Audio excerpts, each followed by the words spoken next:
একদিন দুপুরে নবীর ঘরে কান্না শোনা যায়। আম্মা খাদিজা কাঁদছে কেন পড়িয়া সিজদায়। আম্মা খাদিজা কাঁদছে কেন পড়িয়া সিজদায়। একদিন দুপুরে নবীর ঘরে কান্না শোনা যায়। আম্মা খাদিজা কাঁদছে কেন পড়িয়া সিজদায়। আম্মা খাদিজা কাঁদছে কেন পড়িয়া সিজদায়। আম্মা খাদিজা যখন ঘরের দরজা বন্ধ করে কান্না করছিলেন, তো তখন ফাতেমা মায়ের কান্না দেখে আল্লাহ রাসূলের কাছে ছুটে ছুটে গিয়ে বলছে যে আম্মা জান, আমার আম্মা জানের কি হয়েছে জানি না, কিন্তু আমার আম্মা জান ঘরের দরজা বন্ধ করে কান্না করছে। তো আল্লাহ রাসূলের কথা শোনার পর ছুটে ছুটে এসে দেখছেন যে সত্যি সত্যি তার বিবি ঘরের দরজা বন্ধ করে কান্না করছেন। ছন্দের মাধ্যমে বলছে মা ফাতেমা ছুটে ছুটে নবীর কাছে যায়, মায়ের দুঃখের কথা নবীকে শোনায়। দয়ার নবী ঘরে ফিরে দেখলো কি হায়, দরজা জানলা বন্ধ শুধু কান্না শোনা যায়। দরজা জানলা বন্ধ শুধু কান্না শোনা যায়। নবী দয়াময় ভেবে না পাই কি কারণে হায়। নবী দয়াময় ভেবে না পাই কি কারণে হায়। আম্মা খাদিজা কাঁদছে কেন পড়িয়া সিজদায়। আম্মা খাদিজা কাঁদছে কেন পড়িয়া সিজদায়। একদিন দুপুরে নবীর ঘরে কান্না শোনা যায়। একদিন দুপুরে নবীর ঘরে কান্না শোনা যায়।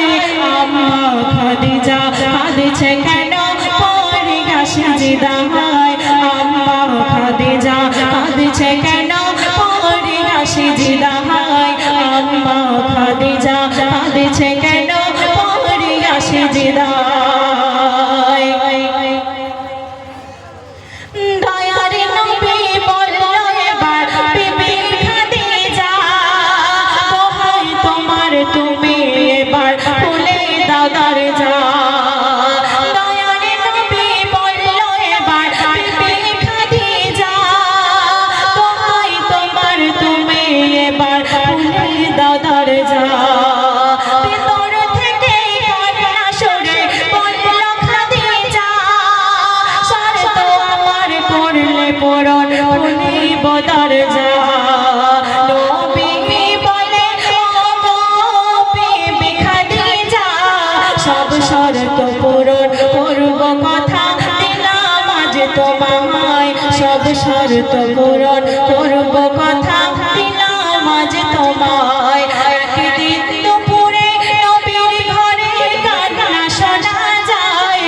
আম্মা খাদিজা কাঁদছে কেন পড়িয়া সিজদায়।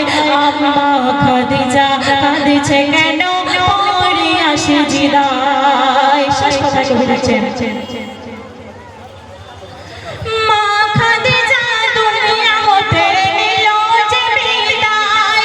সব শর্ত পূরণ করলো আমার নবী দয়াময়। কবর মাঝে মন পারে কি সওয়াল জবাব চায়। ওই আরশ হতে আল্লাহ তাআলা জবাব দিয়ে দেয়। সাইফুদ্দিন ইয়ামিন করো শেষে কবরে ভয়। যে কবর মাঝে আমল ছাড়া কোনো উপায় নাই। যে কবর মাঝে আমল ছাড়া কোনো উপায় নাই। একদিন দুপুরে নবীর ঘরে কান্না শোনা যায়। আম্মা খাদিজা কাঁদছে কেন পড়িয়া সিজদায়। আম্মা খাদিজা কাঁদছে কেন